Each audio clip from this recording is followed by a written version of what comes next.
Good afternoon, everyone, and welcome to our regular council meeting of Wednesday, March 25th, 2026. I'll now call the meeting to order, and we acknowledge that we are in Mi'kma'ki, the ancestral unceded territory of the Mi'kmaq people.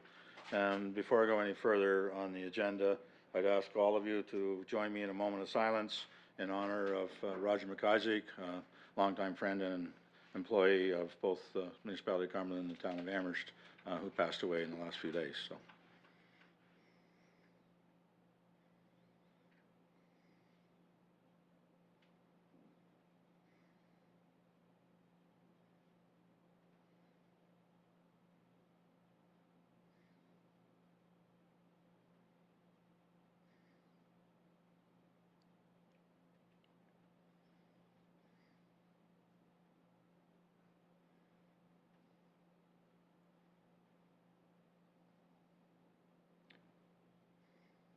Thank you, everyone.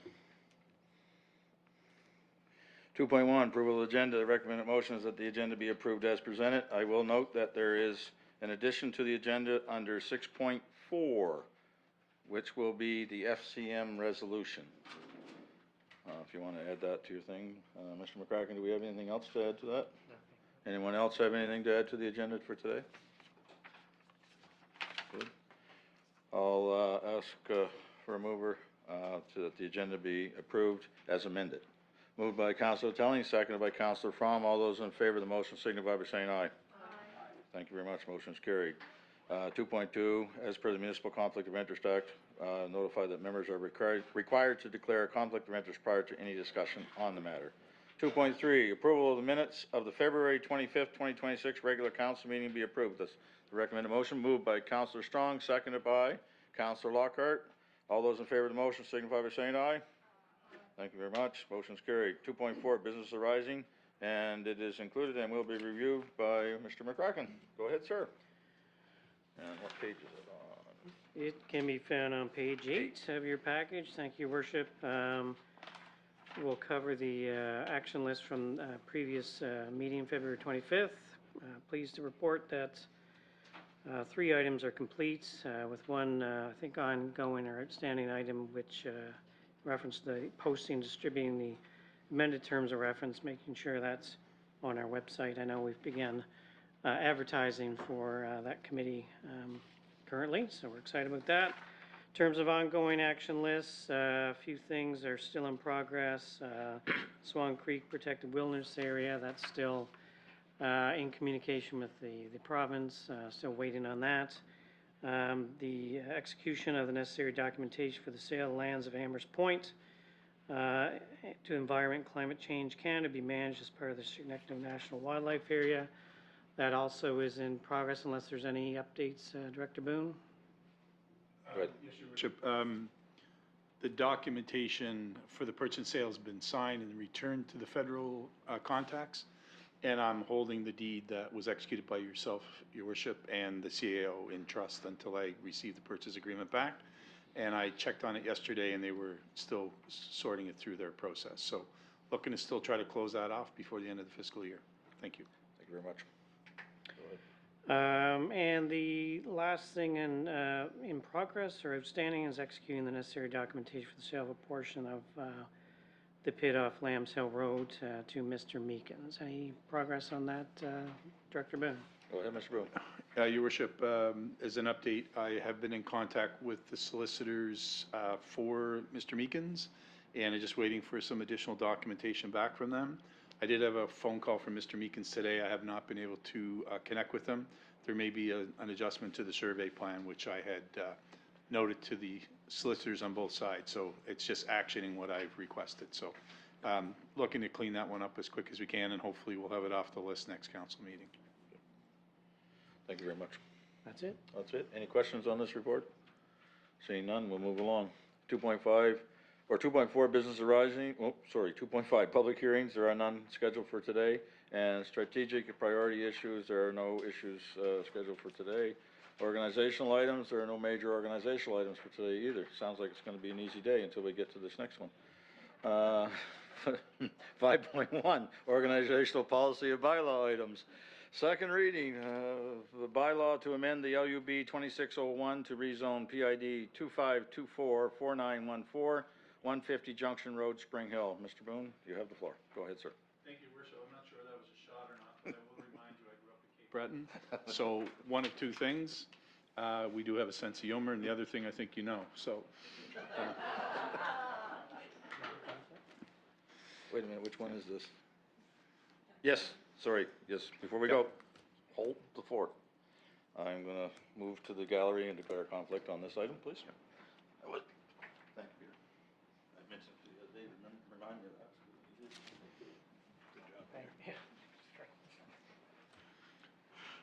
Thank you. Mr. Chair, do I have to remind you of the things I just told his worship, or are we No, okay? you're okay. Thank you. This project's been in front of council twice now, so I'm going to do a summary with the slides.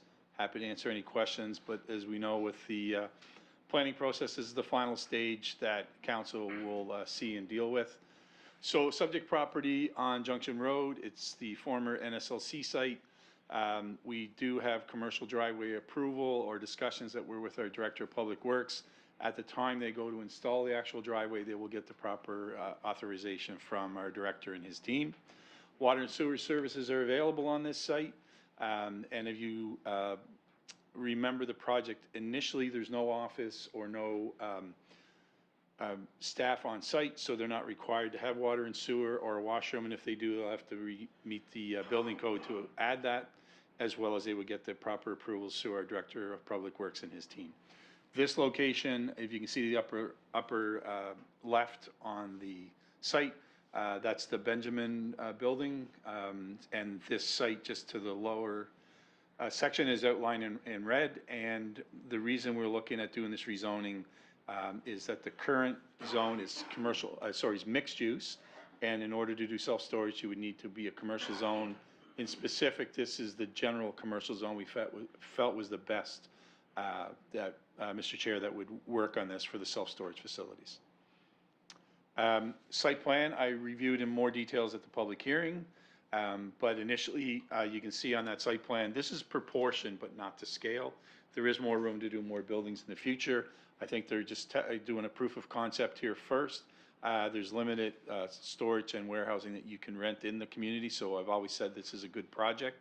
And the parking that's required for this, when it's no office space or staff on site, is one parking space per 25 units, but there's a minimum requirement of 4 spaces. So it's commercially designated, so the adjacent zones are mixed use, as I mentioned before, and the majority of this, you'll see in the next map, is actually urban industrial. So this touches on our urban industrial zone.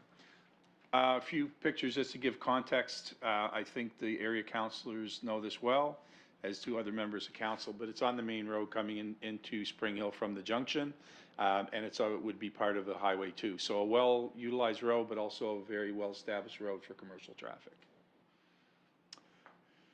Simply showing here that this is the change to the zone, so it's part of the C-mix zone, as I mentioned, and we're going to change the zoning, which you see to the right, to the commercial general.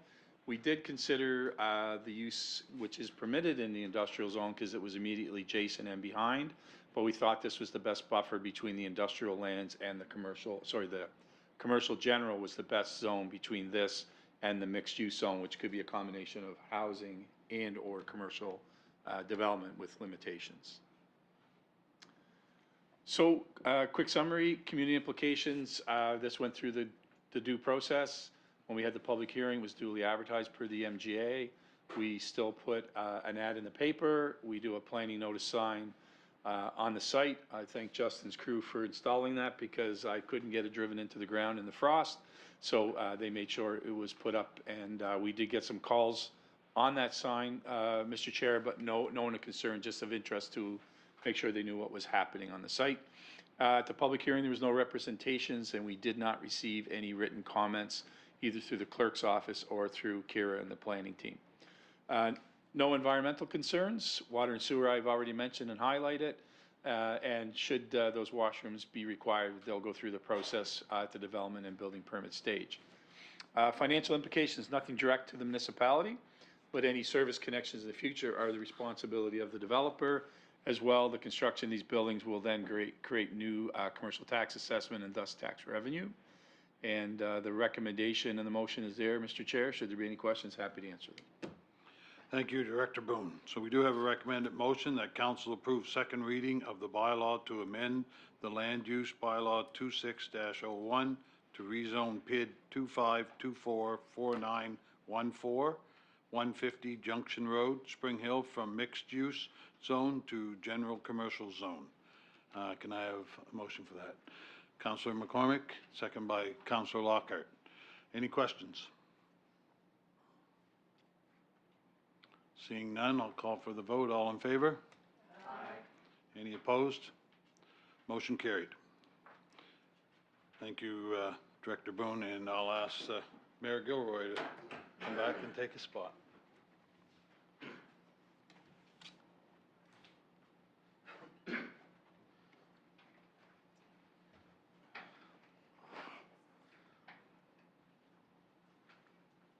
Excuse me, I'm a little dry. I wasn't planning on being gone that long. 5.2, second reading, bylaw to amend the LUB 26-02 to rezone a portion of PID 25144049, 3544 Callback Road, Port Howe. Mr. Boone, go ahead, sir. Thank you, Your Worship. I just make sure that you're okay. I'm still here because the deputy was good with that, so.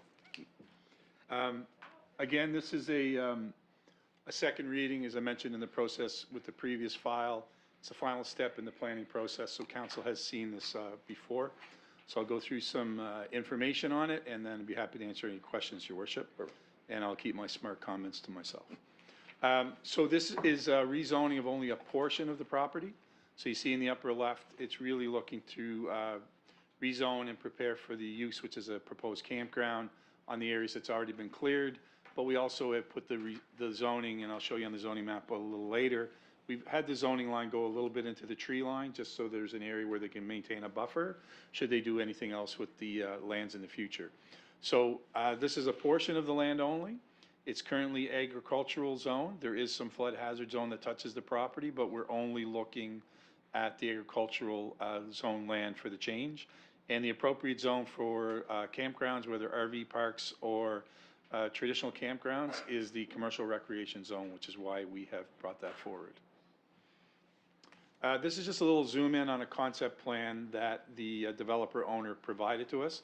So they have in red there an existing short-term rental, which is a park model RV. I think I've mentioned that in the public hearing. And the plan is to start with 5 campsites or RV sites. And all of that, if the zoning is successful and council endorse it, that's all permitted by right under the commercial recreation zone. You do not require any additional approvals until you exceed 20 sites. So obviously this fits within that. The one thing that we have been asking for and requiring, and we're going to verify that with a little bit more detail in our plan review, is that we require that the sites have access to washroom facilities. So I think we've talked about that before, and or would have individual sites for the RV. So in this case, we're looking at doing a communal washroom, which is shown in gray there with the W/C. The applicant was asked to go through the approval with Department of Highways for driveway access, because the driveway that's there now really services a couple of cottages and homes in and along the river, and in this case it would be a commercial enterprise. So the applicant has received their approval from Nova Scotia Department of Public Works. That is in your package, but if there's any other questions on that, I'd be happy to answer them. So again, just perspective, these photos are from both seasons, but the road that you can see on the lower right, that is the road I was speaking to. And our understanding, which is also in your package this time for the second reading, the approval from the Department of Highways, is that driveway is approved, but it needs to move slightly and be widened. So I let the experts from Public Works tell us that. I was a little concerned, which is why Kira and I asked for this approval as part of the process. So that's where we stand. So the rezoning is again only a portion of it. And the blue line you can see on both drawings, that is the edge of the flood hazard zone. So we're not touching the flood hazard zone, that must remain as such. And so the new commercial rec in the kind of gray-brown is the only area that we're changing. And you can see in the dot in there is that existing civic number that is upon the existing short-term rental. And as I mentioned before, we're creating a little bit more zone to bring in that tree line so then they can create that buffer should any changes happen in the land in the future. So in summary, community engagement all followed the Municipal Government Act. We had it advertised on the website. A notice was placed in the Chronicle Herald. We actually shared the ad space with the previous application, and a planning notice sign was placed on the property. From an environmental perspective, it is adjacent to the River Phillip, so they're required to keep a 15-meter buffer on any development they would do, but the rezoning on this doesn't come close to that area, and as I mentioned, the flood hazard zoning stays in place. So they're not going to touch that whatsoever. So the washrooms, as I mentioned, I won't go through that detail, but that it's in there in the information under environment, that has to be respected. And anything they build will be in respect to Nova Scotia building regulations. And of course, they will get approval from Department of Environment for the septic system. Again, no direct implications financially to the municipality. The rezoned portion of the lot will be reassessed to commercial, so even if the campsites themselves are not assessed, the washroom building and the land itself will get a commercial assessment. Happy to answer any questions, but the recommendation is there, Your Worship. Thank you very much, Mr. Boone. The recommended motion is the council approve second reading of the bylaw to amend the land use bylaw 2602 to rezone a portion of PID 25144049, 3544 Callback Road, Port Hall, from agricultural zone, AG, to commercial recreation zone, CREC. If somebody'd like to make the motion, moved by Councilor Telling, seconded by Councilor Redmond. Any comments or discussion on this? Go ahead, Deputy Mayor Gould. Thank you, Your Worship. Just one on the septic approval. So they haven't received that yet, or they haven't applied for that, or? They, sorry, ahead, Your Mr. Worship, back to the deputy. They have been in discussion with the designer, they just don't have their final approval. And at the development permit stage, and we will require it, so they won't proceed until they have that. Now, long-term, the conversation would be if they would get to the point where they would exceed the 20 spaces, at that point, it's a site plan approval. We would actually require them to look to putting in a dump station as well. Because once you get to that volume of RVs and campers coming and going, yes, the washrooms can be utilized, but people will still use their facilities in their own RVs. So that's kind of the plan we would have. We're looking at doing that as part of the plan review, Your Worship, back to the deputy as well, is adding those criteria in around campgrounds, so. Thank you. Anyone else for comment? Councilor Lockhart, go ahead. Yeah, so I take it these are not service lots. These are like off-grid camping. Director Boone. Yeah, thank you, Your Worship. Back to Councilor Lockhart. Essentially, yes, but this is the reason that we're asking the washroom facility be part of it. Long-term, he may do servicing on site. I will tell you one thing about the developer. He's also an electrician. So I think he's considering doing the install on electric, but maybe not having water and sewer on each site. But long-term plans could be to do that. Yeah. Thank you. Councilor Lockhart. Okay. Anyone else? Seeing none, I'll call for the vote. All those in favor of the motion signify by saying aye. Aye. Contrary minded? Motion is carried. Thank you very much.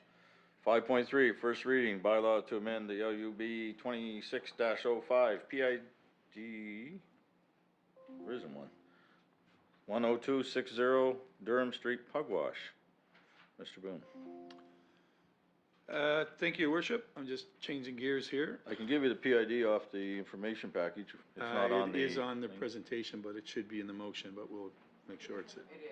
Should be in the motion. It's in the packet. motion, so that we're Yeah. fine then, yeah. Okay. Okay, Yeah. go ahead, sir. Yeah, no, thank you. So this is the first time council will see this project. Just having a little technical issues for the Technosaur here. Just give me a second. All right, thank you. So first stage in the planning process, the first reading, we've been working with the owner of this site for a number of months now to try to bring this forward. We were just trying to figure out, Your Worship, the best path for this property. So I'll give you a little overview here.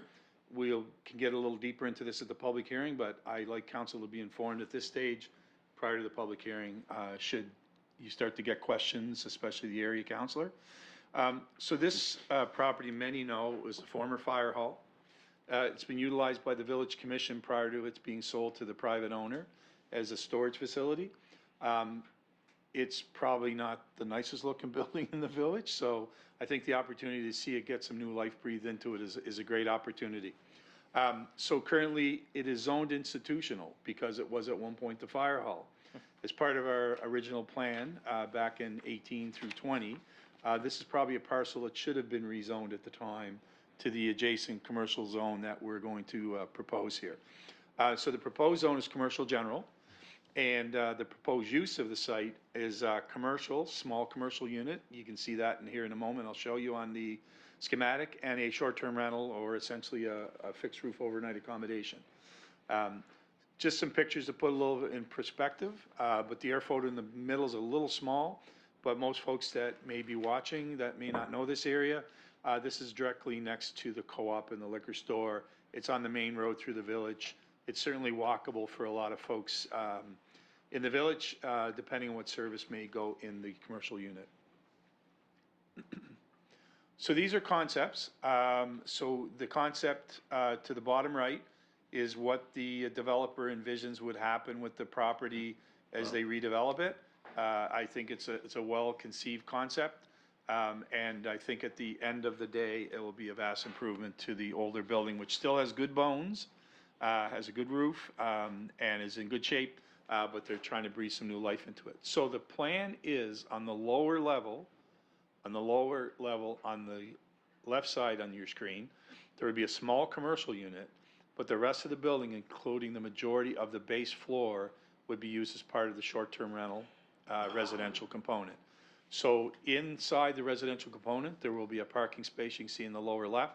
So there will be no exterior parking. There will be parking actually inside the unit. And then the upper floor is just conceptually it's laid out, obviously like an apartment style building, or apartment or short-term rental. Just some surrounding context on this as well. A few more photos that give you a little idea of the flavor of the neighborhood. It's close to a lot of other commercial enterprises. It's right next to the Bell Alliance switching station. It's just down the road from Home Hardware. It's walkable to the farmer's market and the train station.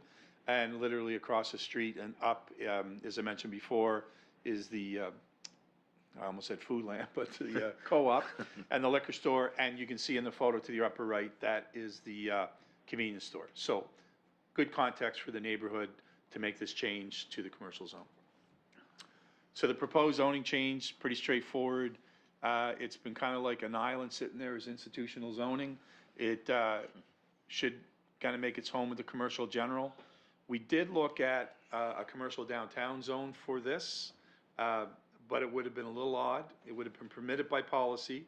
Kira convinced me it was the wrong thing to do, so I listened to her. I thought it was more appropriate to keep consistent zoning there.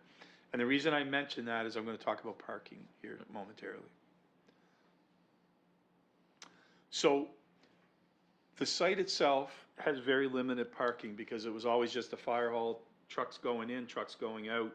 And at the time, the co-op and the liquor store wasn't as large as it was, probably wasn't as busy as it was, so there was often some parking that was done to the side of the building.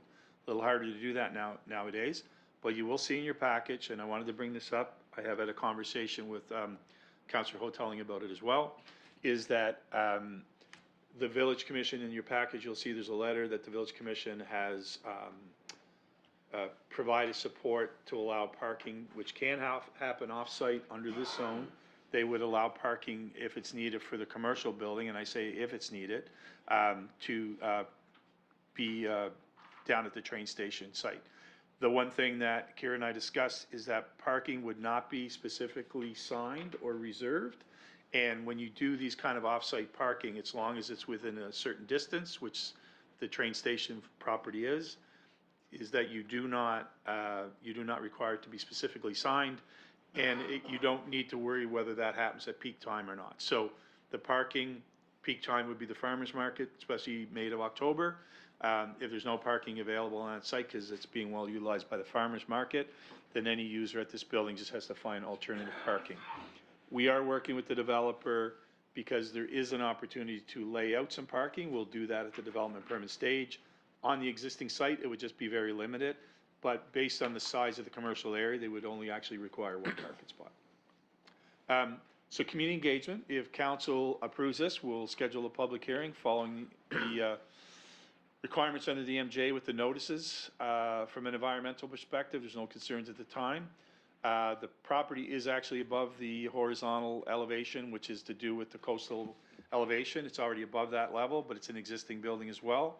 It's not located within the shoreline, watercourse shoreline buffers, although it's close to the inlet and part of the harbor. It's not within that buffer.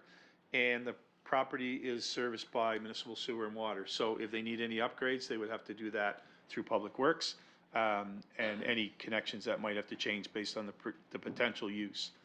The rezoning, the redevelopment will actually result obviously in property tax changes because it's going to be an improved building with more commercial uses than the previous institutional uses. The recommendations before you, I'd be happy to answer any questions. Thank you very much, Mr. Boone. The recommended motion is the council approve first reading of the bylaw to amend the land use bylaw 26-05 to rezone PID 251575553 10260 Durham Street, Pugwash from institutional zone to commercial general zone and to schedule a public hearing. Somebody like to make the motion? Moved by Councilor Telling, seconded by Councilor Redmond. Any comments or questions? Seeing none, call for the vote. All those in favor of the motion signify by saying aye. Aye. Contrary minded, motion is carried. Thank you very much, Mr. Boone. Thank you, Your Worship. I guess we're gonna let you off the hook now for a bit. 5.4, bylaw to amend the public sewers bylaw 26-04. Mr. Walkress, you have the floor. Thank you, Your Worship. We spoke last week at the COW meeting about some proposed changes to public sewer bylaw, primarily removing sulfates from our list of controlled substances, as well as removing some forms from the appendix so they can be managed through the administrative process instead of the legislative process. CEO Greg Harrod mentioned we are working on a couple more changes to bring to you today, primarily with regard to billing and when the timing of billing. Just to clarify what was already in the bylaw, there's some ambiguity. The report has been updated to detail those changes, specifically in a section regarding the timing of bills when there's a new connection to an existing system. So, updating the calculation of metered sewer service charge, easy for me to say, to the correct method being used. Specifying the rate that will be charged and how it's found and calculated. And properties assessed as resource. Currently, they're exempt from paying sewer charges. We came across one that's still assessed as resource, hasn't been updated in the system, but is connected to the sewer. So adding an exemption to that clause saying, hey, generally you're exempt if you have a large resource property. Totally understand the reasons for that, of course, but if you do happen to be a resource property and you are connected to our system, you are liable to pay for the services you're receiving. Yep. Makes sense. Those changes are reflected in the bylaw to amend the bylaw, and happy to take any questions from council. Thank you very much, Mr. Walkress. The recommended motion is the council approve first reading of the bylaw to amend the public sewers bylaw 26-04. If somebody'd like to make the motion. Moved by Deputy Mayor Gould, seconded by Councilor Lee. Any comments or questions on any of this? Seeing none, I'll call for the vote. All those in favor of the motion signify by saying aye. Aye. Contrary minded? Hearing none, the motion is carried. Thank you very much, Mr. Walkress. 5.5, low income tax exemption policy 22-02. Amy Hurdle, our Director of Finance, will lead us on this one. Thank you. Amy, go ahead. Thank you, Your Worship. We did go through this at COW last week, so I'll just go through it briefly again. Bringing the low income tax exemption policy, this is one of those typical budget policies that come at budget time. In the policy, it states that the threshold and the amount of the low income exemption will be indexed to CPI, which was 2.1% for 2005. So that increases the amount to $37,368 for the threshold and $548. The other changes, I just wanted to draw your attention. The form was changed slightly just to make some of the printing a little bit bigger and to align the notice of assessment on the back of it. It didn't look like they now look, so we did update that. Other than that, the numbers were updated and the form is the same. So I just wanted to draw your attention to that, and if there's any questions, Your Worship. Thank you very much, Amy. The recommended motion is that the amended low-income tax exemption policy and increasing the income cutoff and exemption amounts to $37,368 and $548 respectively be approved. Moved by Counselor Strong, seconded by Counselor Lockhart. Any comments or questions on this? Counselor Lockhart, go ahead. What is the start date for people to apply, and what is the cutoff date? Just so I know. Your worship. Good question. So these will be released anytime after they're approved today. And usually we try to wait until about April 1st, so there's no confusion about which year it's applying to. And the deadline is December 31st. So for this year, it'll be December 31st, 2026. Yeah, any applications received before then will be considered. Yeah. Anyone else? Seeing none, call for the vote. All those in favor of the motion signify by saying aye, please. Aye. Contrary minded? Hearing none, the motion is carried. Thank you very much, Amy. Business issue 6.1, private roads application, Gilbert Hill Roads Maintenance Association. Amy, go ahead. Thank you, Your Worship. This also was at an in-camera cow last week, I guess. So there has been a request received from the Gilbert Hill Roads Maintenance Association. It's a bit of a mouthful. Under bylaw 0706, maintenance and improvement of private roads.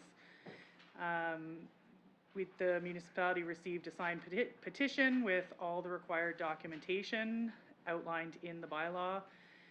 They have outlined the estimated maintenance cost for the applicable roads will be $22,800 and will be charged equally to all property owners. There are 79 eligible properties. So if this is approved, there will be a charge of $289 per property. All the required documentation per the bylaw is attached in your package, and the last page is a map of the charge area. And Your Worship, if there are any questions. Thank you very much, Amy. The recommended motion is that council approve the petition for private road maintenance and improvement charge for the Gilbert Hill Roads Maintenance Association. Somebody like to make the motion, please? Counselor Strong, seconded by Counselor Lee. Anyone have any questions or comments on this? Seeing none, I'll call for the vote. All those in favor of the motion signify by saying aye. Aye. Contrary minded? Hearing none, the motion is carried. Thank you very much, Amy. 6.2, volunteer provincial nomination selections. Director McCormick, you now have the floor. Ally? Thank you, Your Worship. Included in your council package, you'll find a memo detailing the 2026 Volunteer Award recipient selections. So the municipality hosts an annual volunteer recognition event to honor individuals for their outstanding community contributions. Leading up to the event, nominations were accepted for both the Cumberland and the Provincial Volunteer Awards. This year's annual volunteer recognition event will honor 33 local volunteers on April 21st at the Dr. Carson Mary Murray Community Centre. And nominations included 7 youth and 26 adults. 9 adults and 1 youth were also nominated for the Provincial Volunteer Awards in Halifax. Council reviewed these nomination forms for those 9 individuals, which highlighted their community impact. And after voting, Sharon Rogers was selected as the municipality's 2026 Provincial Volunteer Adult Representative. Michaela Scott was a sole nominee in the youth category, and she'll be submitted as the municipality's 2026 Provincial Volunteer Youth Representative. The motion's in your package, and I'm happy to answer any questions from council. Thank you very much, Ally. The recommended motion is that council approve Sharon Rogers as the municipality's adult volunteer representative of the year and Michaela Scott as the youth representative volunteer of the year. If somebody would like to make the motion. Moved by Deputy Mayor Gould and seconded by Councilor McCormick. Anyone want to have anything to say on this one, or? I will only say this, on behalf of everyone in this room, we thank both of these individuals for their service to the community, and I certainly hope they have a good time at the awards thing, so thank you very much. Now call for the vote now. All those in favor of the motion signify by saying aye. Aye. Contrary minded? Motion is carried. Thank you very much, Ellie. 6.3, land acquisition for conservation purposes. My good friend, Mr. Boone. Come on down. Go ahead, sir. Thank you, Your Worship. The package on this item is at 84, page 84, but if you have any questions, I'm actually going to steer you to page 86, which shows the map. This was discussed at Committee of the Whole in camera, but this is along the lines of the property we acquired and was approved through open council back in February, the Vandenberg property. So these are acquisitions of some additional properties that are near the Pugwash well field, so it helps us to increase the area and protection around the well field, which is actually a very good thing. The funds in which to do this acquisition, Your Worship, are provided through the Nature Fund sub-agreement that we have with Nova Scotia, which is a combination of funding from the province and from the federal government. And so all of the costs associated with these acquisitions are done through that program. So I'd be happy to answer any questions on this, but I would steer you to I would steer you to the map, and on that map, lots shown as 3, 4, 5, and 6 are the ones being acquired from WH Forestry. Thank you very much, Mr. Boone. The recommended motion is that council approve the purchase of the following 4 properties from WH Forestry Canada, Inc. at a total cost of $198,310 plus HST. Number one is number one, PID 25148628, 112 acres at a purchase price of $87,331 plus HST. PID 25276007, 45 acres, price $29,700 plus HST. 25443797, 48.83 acres with a price of $38,086 plus HST, and 25443789, 55.38 acres with a price of $43,193 plus HST, and further authorize the CAO to execute all documents related to the purchase, including but not limited to the agreement of purchase and sale and any amendments. If somebody would like to make the motion. Moved by Councilor Tellings, seconded by Councilor Fromm. Any comments or discussion on this? Seeing none, I'll call for the vote. All those in favor of the motion signify by saying aye. Aye. Contrary minded, the motion is carried. Thank you very much, Mr. Boone.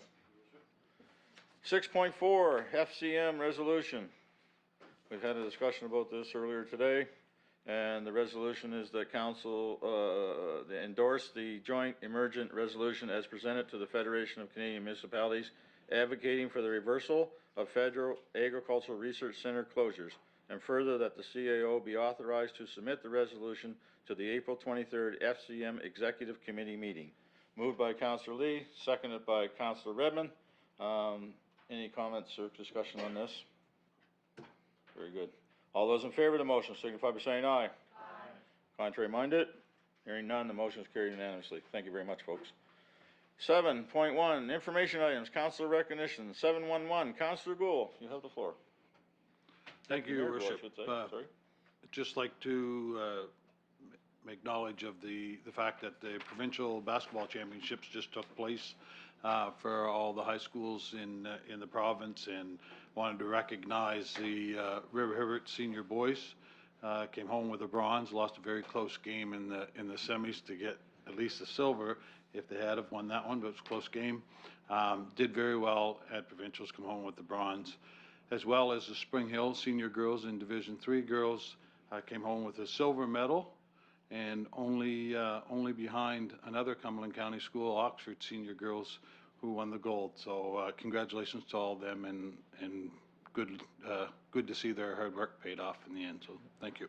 Absolutely, I agree. 7.12, Councilor Lockhart, go ahead. Yes, thank you. I'd like to recognize Nellie Gilbert, who celebrated her 92nd birthday this last week, and I just wanted to wish the best to Nellie, and hopefully we'll be here to do the 93rd. Thank you. Thank you very much. Can't beat those good old Gilroy jeans. That's all I gotta say. 7.2, MPS LUB project update, Mr. Boone. Your worship, if I could, I think it's more of an information item for council to, it's an update from the consultants. Nothing to discuss other than the information's for your reading pleasure. Perfect. I always like to have something to read. Motion to adjourn, please. Moved by Deputy Mayor Gould. We are now adjourned. Thank you very much, folks. Yes.